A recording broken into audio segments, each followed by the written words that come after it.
জোয়ার ভাটাতে দেখা যাচ্ছে যে ঋষিদের বাড়িতে পুজো হচ্ছে। ঋষির মা একরাশ অভিমান নিয়ে উজিকে ফোন করেছে পুজোতে আসার জন্য। উজি ঋষির মায়ের কথা ফেলতে না পেরে চলে আসে পুজো করার জন্য। ঋষি উজিকে রিসিভ করে।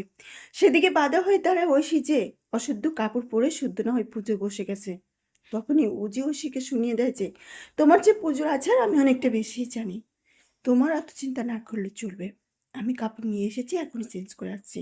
উজি যখন চেঞ্জ করতে ঋষির ঘরে যায়, ঋষি প্ল্যান করে উজিকে কষ্ট দেবে। ঋষি বলে, তুমি আমাকে একটা কষ্ট দিতে পারো, আমি পারি না। সেই প্ল্যান অনুযায়ী ঋষি অনেকগুলো ফুল গিফট সাজিয়ে রাখে এবং সাথে একটা চিরকুট। সেখানে একটা মেয়ের লেখা চিরকুট যে তুমি আমার জীবনের স্পেশাল বন্ধু, তুমি পাশে থাকলে আমার সব কিছু অন্যরকম হয়ে যায়। সেগুলো দেখে উজি ভীষণ কষ্ট পায় এবং ঋষিকে বলে যে আপনি আমাকে এই কথাটা জানালেন না। না, জানানোর কি আছে, আমি তো নিজে থেকেই আপনার জীবন থেকে চলে গেছি। আপনার লাইফে অন্য কেউ আসতেই পারে, তাকে নিয়ে আপনি সুখী হতেই পারেন। উজির এই জেলাসি দেখে ভীষণ মজা পায় ঋষি। অন্যদিকে উজি যখন এসে পুজোয় বসে, তখনই ঠাকুরমশাই পুজোর ওখানে বাঁধা একটা গেট খুলতে বলে খুব সাবধানে। উজি যখন গেটটা খুলতে যায়, ঐশী তখন প্রদীপটা এগিয়ে দেয় উজির দিকে, যাতে উজির শাড়ির আঁচলে প্রদীপ থেকে আগুনটা লেগে যায়।